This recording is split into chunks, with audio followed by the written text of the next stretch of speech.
खुदावंद यीशु मसीह जो कि खुदावंदों का खुदावंद और बादशाहों का बादशाह है, उसी के नाम में आपकी सलामती हो।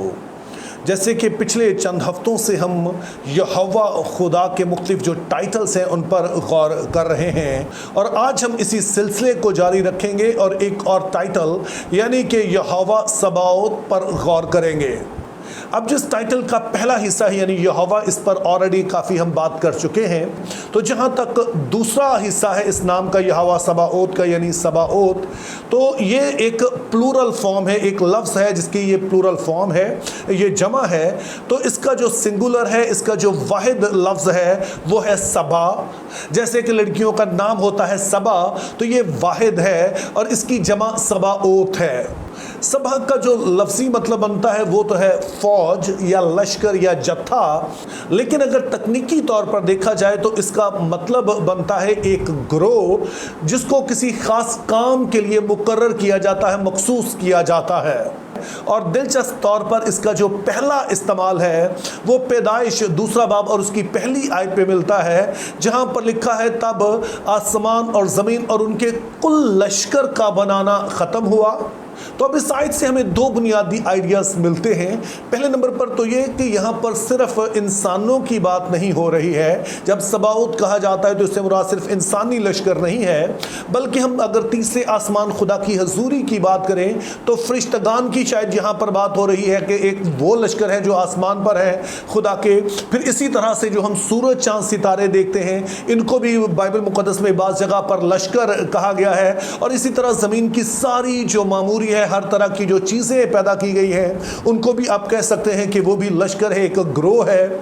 ताम इसका जो दूसरा अहम इस्तेमाल है वो हमें खरूज की किताब में मिलता है, छठा बाब और उसकी 26 आयत में, कि जहाँ बनी इसराइल को खुदा का सबाओत कहा गया है, जिसका उर्दू तर्जमा जत्था किया गया है, लेकिन आगे हम देखें तो उसे लश्कर भी कहा गया है। और अगर आप गिनती की किताब में देखें तो बार बार इसका जिक्र आता है, और वहाँ पर ख़ास तौर पर इस वाले लफ्ज़ का जिक्र जो है वो ऐसे लोगों के ताल्लुक से आता है कि जब मूसा से कहा गया कि तूने तमाम बनी इसराइल की गिनती करनी है ताकि पता चल सके कि वो लोग कौन से हैं। 20 साल की उम्र मर्द जो हैं जो कि जंग करने के लिए हैं, चूँकि वो खुदा के लिए एक लश्कर या फौज की हैसियत रखते हैं। तो इस तरह से जब इंसानों के लिए ये लफ्ज़ इस्तेमाल हुआ तो ये ख़ास तौर पर खुदा के लोगों यानी बनी इसराइल के लिए इस्तेमाल हुआ। उन्हें खुदा का सबाओत या खुदा की अफवाह या लश्कर या जत्थे कहा गया। और उससे फिर से हमें ये बात समझने में मदद मिलती है कि जब खुदा ताला ने बनी इसराइल को लिया तो उन्हें एक मकसद के लिए लिया। चूँकि आपने सबा की और सबाओत की जो तारीफ़ है जहन में रखनी है कि ऐसा ग्रोह जिसे किसी मकसद के लिए मुकर्रर किया जाता है, तो खुदा ने भी इसराइल को जब लिया तो अपने मकसद के लिए एक अपनी फौज के तौर पे लिया, ताकि ज़मीन पर वो अपने मकसद जो है वो पूरे कर सके। तो अभी तक जो हमने गौर किया वो सिर्फ लफ्ज़ सबाओत पर गौर किया। अब हम इस टाइटल को यानी कि जहाँ पर यहोवा सबाओत इकट्ठा इस्तेमाल हुआ है, यहोवा के लिए ये टेक्निकल टर्म इस्तेमाल हुई है, तो ये कहाँ पर है? तो ये जो टाइटल रब्बुल अफ़वाज है ये अहद अतीक में लगभग 200 दफ़ा इस्तेमाल हुआ है। तो ज़ाहिर है अब हमारे लिए मुमकिन नहीं है कि इन 200 आयात को इस मुख्तर वक्त में देखें। तो हम क्या करेंगे कि हम सिर्फ सैमुएल की पहली किताब में जहाँ पर ये टाइटल इस्तेमाल हुआ है उन आयात को देखेंगे और उनमें हम समझने की कोशिश करेंगे कि जब यहोवा को रब्बुल अफ़वाज कहा गया तो इसका क्या मतलब था इसराइल के लिए और हमारे लिए इसका क्या मतलब बनता है। तो अब जैसे मैंने पहले बताया कि पहला सैमुएल उसका पहला बाब और उसकी तीसरी आयत में ये टाइटल यानी यहोवा सबाओत जिसका तर्जुमा रब्बुल अफ़वाज किया गया है वो इस्तेमाल हुआ है। और यहाँ पर हमें बताया गया है कि एक शख्स था जिसका नाम अल्काना है और वो अपनी 2 बीवियों के साथ जाता है ताकि खुदावंद रब्बुल अफ़वाज को सिजदा करे, यानी कि वो सैला में जाए जहाँ पर खेमा इज्तिमा है जिसमें अहद का संदूक रखा है। और अहद का संदूक जो था ये खुदा के तख्त की अलामत था कि जिस तरह से आसमान पर खुदा का तख्त है और उसके ऊपर फरिश्तों ने अपने पर फैला रखे हैं, तो इसी तरह से अहद के संदूक के ऊपर भी 2 फरिश्ते थे जिन्होंने सर फैला रखे हैं। उसके अंदर शकाइना यानी कि खुदा की हजूरी ठहरी हुई थी। तो इसीलिए ये समझा जाता था कि इसराइल का जो بادشاہ ہے وہ یہوہ ہے، یعنی وہ نہ صرف ان کا خدا ہے بلکہ وہ ان کا بادشاہ بھی ہے۔ اور اس والی کتاب میں شروع میں ہمیں بتایا گیا جہاں پر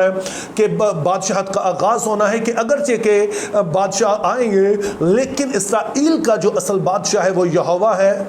جو کہ اسرائیل کی افواج کا سردار ہے، جو ان کا رب ہے۔ اور پھر یہی ٹائٹل ہم دیکھتے ہیں کہ پہلا سموئیل اس کا پہلا باب اور اس کی 11 آیت میں استعمال ہوا کہ جب حنا خدا تعالیٰ سے دعا کرتی ہے کہ اے رب الافواج اگر تو مجھے بیٹا عطا کر دے تو میں وہ بیٹا تجھے ہی دے دوں گی۔ اب یہ بات بڑی ہی اہم ہے کہ ایک طرف تو ہم نے یاد رکھنا ہے کہ اس کا بیٹا نہ ہونا، حنا کا بیٹا نہ ہونا اس کے لیے ایک بڑا شخصی معاملہ تھا، بڑے ہی اس کے لیے یہ ایک توہین سمجھی جاتی تھی اس دور میں، چونکہ خدا نے اسرائیل کو یہ کہا تھا، ابراہیم سے کہا تھا کہ میں تیری اولاد کو آسمان کے ستاروں اور زمین کی ریت کی مانند بنا دوں گا، اور اگر کوئی کسی خاتون کی اولاد نہیں ہوتی تھی تو اسے سمجھا جاتا تھا کہ ابراہیم کی برکت اس پہ نہیں ہے، جس کا الٹ یہ ہوتا تھا کہ یہ لعنت کے نیچے ہے۔ تو یہ اس کی شخصی جنگ تھی اور وہ اس جنگ کو خدا کے حضور میں رکھتی ہے کہ اے خداوند میں اس والی تکلیف میں ہوں، اگر تو مجھے نکالے تو جو اولاد تو مجھے دے گا وہ میں تجھے ہی دے دوں گی۔ اور یہ ایک بہت ہی اہم سبق ہے بائبل مقدس میں سمجھنے کا کہ بہت دفعہ ہم دعائیں کرتے ہیں، ہم اپنے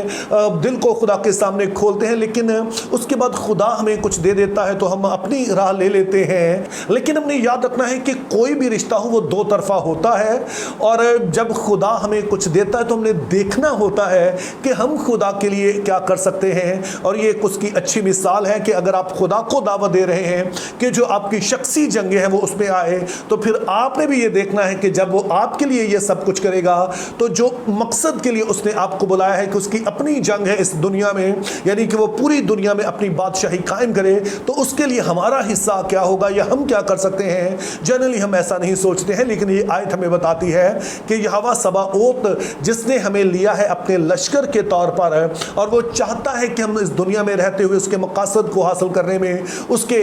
مددگار ہوں، تو اس لیے جو کچھ بھی خدا آپ کی زندگی میں کرتا ہے آپ نے ذہن میں رکھنا ہے جو کچھ بھی آپ کے پاس ہے کہ کس طرح سے آپ اس بڑے مقصد کو پورا کر سکتے ہیں۔ اس کے علاوہ جو تیسری دفعہ یہ لفظ استعمال ہوا ہے پہلے سموئیل میں، وہ 4 باب اس کی 4 آیت ہے کہ جہاں پر بنی اسرائیل کی فلسطینیوں کے ساتھ جنگ ہوتی ہے اور بنی اسرائیل جنگ ہار رہے ہوتے ہیں، اور وہ کہتے ہیں کہ رب الافواج جو کروبیوں پر بیٹھتا ہے اگر ہم اس کے صندوق کو لے کر آئیں تو پھر ہم جنگ جیت جائیں گے، اور وہ لے کر جاتے ہیں عہد کے صندوق کو، لیکن اس کے باوجود ہم دیکھتے ہیں کہ جنگ بنی اسرائیل ہار جاتا ہے۔ تو یہاں پر بھی ایک بڑا ہی اہم سبق ہمارے لیے ہے، وہ یہ ہے کہ بنی اسرائیل جنگ اس لیے ہار گئے چونکہ ہمیں بتایا گیا کہ یہ قاضیوں کا دور ہے، یعنی کہ وہ وقت جب جس کی نظر میں جو اچھا معلوم ہوتا ہے وہ کرتا ہے،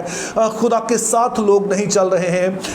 بیچ بیچ میں ہمیں ایک آدھی مثال ملتی ہے، جیسے حنا تھی، الکانا تھے جو خدا کے حضور میں باقاعدگی سے آتے ہیں، لیکن خود ایلی کے گھرانے میں ہم دیکھتے ہیں ہر طرح کی کرپشن پائی جاتی ہے، اس کے بیٹے خدا کے گھر میں بدکاری کرتے ہیں۔ تو یہ تاریخ اسرائیل کا بڑا ہی لو ٹائم تھا جب اسرائیل کا خداوند رب الافواج کے ساتھ کوئی تعلق نہیں تھا، لیکن اب جب ان کی جنگ ہوتی ہے تو وہ چاہتے ہیں کہ خدا ان کی طرف سے لڑے، لیکن خدا ان کی طرف سے نہیں لڑتا ہے، چونکہ اگر ہم اس کے لوگ ہونے کے باوجود اس کے لیے نہیں جیتے ہیں، اس جنگ میں شریک نہیں ہونا چاہتے ہیں جو کہ خود خدا کی ہے، اور اسے کہتے ہیں کہ وہ ہماری جنگ لڑے، تو پھر یہ بات بنتی نہیں ہے، چونکہ ہم نے ذہن میں رکھنا ہے کہ یہ دو طرفہ تعلق ہے، جیسا کہ ہم نے حنا کے بارے میں دیکھا۔ تو اسی لیے میرے عزیزو، اگر ہم چاہتے ہیں کہ وہ رب الافواج ہماری طرف سے جنگ کرے، اگر ہمارے شخصی معاملات بھی ہیں، تو پھر یہ دیکھیے کہ آپ اس کے لوگ ہونے کے ناطے، اس کا لشکر ہونے کے ناطے، اس کی فوج ہونے کے ناطے، کیا آپ کمیٹڈ ہیں کہ اس کام میں حصہ لیں جو کہ خدا اس دنیا میں کر رہا ہے، جو اس کی جنگ ہے کہ اس دنیا میں وہ اپنی بادشاہی کو قائم کرے؟ یہ ظاہر یہ روحانی جنگ ہے، تو آپ کس حد تک اس میں شامل ہیں؟ اور اگر نہیں ہوں گے تو پھر رب الافواج تو وہ ہے، لیکن شاید اس کا یہ نام ہمارے لیے کام نہیں کرے گا۔ اور فائنلی یہ ٹائٹل جو ہے وہ پہلا سیموئیل اس کا 17 باب اور اس کی 45 آیت میں استعمال ہوا ہے کہ جہاں پر داؤد جاتی جولیت سے مخاطب ہو کر کہتا ہے کہ میں رب الافواج کے نام سے تیرے پاس آیا ہوں،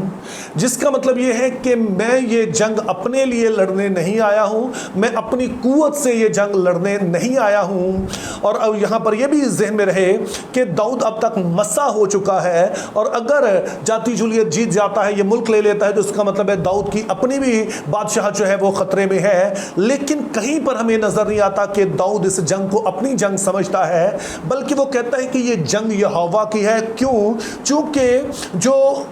यहोवा है वो इस्राएल का असल बादशाह है, वो इस्राएल की फौजों का सरदार है, वो फौजों का रब है, वो है जो कि इन फौजों को लीड करता है और मैं सिर्फ उसके एक सिपाही की हैसियत से आया हूं और वही है जो कि मुझे वो कुव्वत देगा जिससे मैं तुझे हरा सकूं। तो इस तरह से हम देखते हैं कि दाऊद इस जंग को कोई शख्सी मामला नहीं बनाता है, बल्कि वो खुदावंद की तरफ से लड़ता है। वो समझता है कि ये ज़मीन जो है वो ये जो मुल्क मौदा है ये खुदा ताला ने उन्हें दिया है, इसका बादशाह खुदा ताला है और अगर ये ज़मीन कोई छीनता है तो ये दरअसल खुदा को चैलेंज करने के मुतरादिफ है। तो इसीलिए वो अपने आप को बीच में से निकालता है और सिर्फ एक सिपाही के तौर पर लड़ता है। और ये बात अगर आप समझ आए तो मैं आपको बता सकता हूं कि आपकी ज़िंदगी जो है वो बिल्कुल तब्दील हो सकती है। मैंने अपनी शख्सी ज़िंदगी में इसका तजर्बा किया है कि जो बज़ाहिर मेरी शख्सी जंगें हैं, कभी मैं इनको शख्सी तौर पर नहीं देखता हूँ। जैसे बच्चों को पालना है, बाकी मामलात हैं, तो कोशिश मेरी ये होती है कि खुदा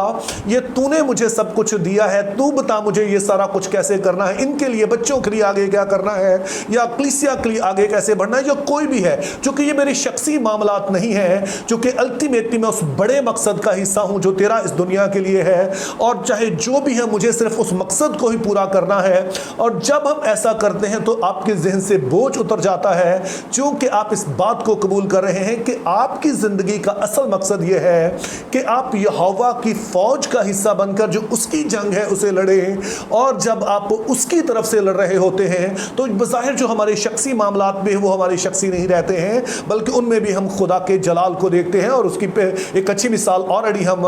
हन्ना की ज़िंदगी में देख चुके हैं। तो हमने ज़रूर इस बात को देखना है कि अगर खुदा ताला ने हमें अपने लोग बनाया है तो क्या हम उसकी फौज की तरह के लोग बनकर रह रहे हैं, यानी हम ये समझते हैं कि हमारी ज़िंदगी का असल मकसद ये है कि यहोवा खुदा जिसने हमें बुलाया है उसकी तरफ से हम इस दुनिया में जो उसको मकासद है उसको पूरा करने के लिए अपने आप को पेश करें। और जब हम ऐसा करते हैं तो हमारे शख्सी मामलात भी फिर